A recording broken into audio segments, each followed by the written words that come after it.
a man detained in China for almost 2 years is warning Canada to approach any possible trade deal between the two countries with an abundance of caution. After living in China for 30 years without incident, Kevin and Julia Garrett were arrested by Chinese security officials in 2014 and accused of spying and stealing military secrets, a charge Kevin Garrett said left the couple dumbfounded.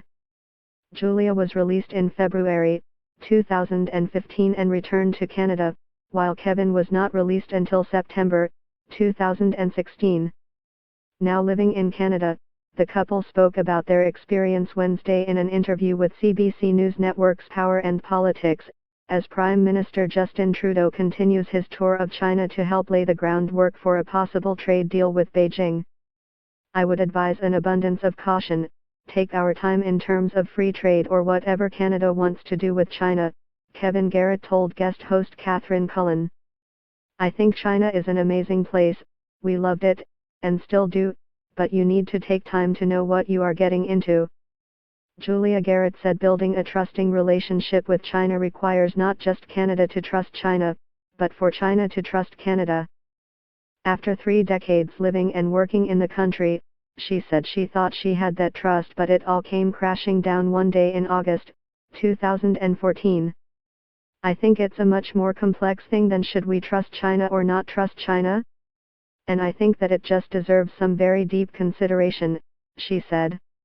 Should Trudeau proceed with his efforts to forge a tighter bond with China, Julia Garrett said Canada should ensure it educates Canadians working in that country about what could happen to them if they run afoul of the law.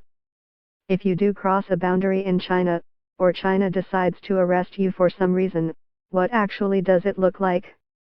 What is the recourse and what could possibly happen? She said. We never realized that we could be held for 2 years in this capacity. The Garretts, who are from Vancouver and had lived in China since 1984, ran a popular coffee shop in the city of Dandong, near China's sensitive border with North Korea, and carried out Christian aid work in the area. In 2014, the Garretts were out to dinner with another couple who were seeking the Canadians' advice about sending their child to Canada to study, when they were arrested leaving the restaurant. They kept telling us, "We're accusing you of being spies, we think you are spies Andorra." I was dumbfounded, how could anyone ever think that, Kevin said. The Garretts' initial detention followed closely on accusations by the Canadian government that China had spied on Canadian federal agencies, including the National Research Council. The Garretts were held in a remote facility in separate rooms and did not see each other for the first few months, and after that only in very, very carefully orchestrated meetings. Julia said they did not meet with a lawyer until 340 days after they were arrested. We had very little understanding of the way the Chinese law plays out when there is some kind of an international incident like this, she said. During a press conference with Trudeau in Beijing on August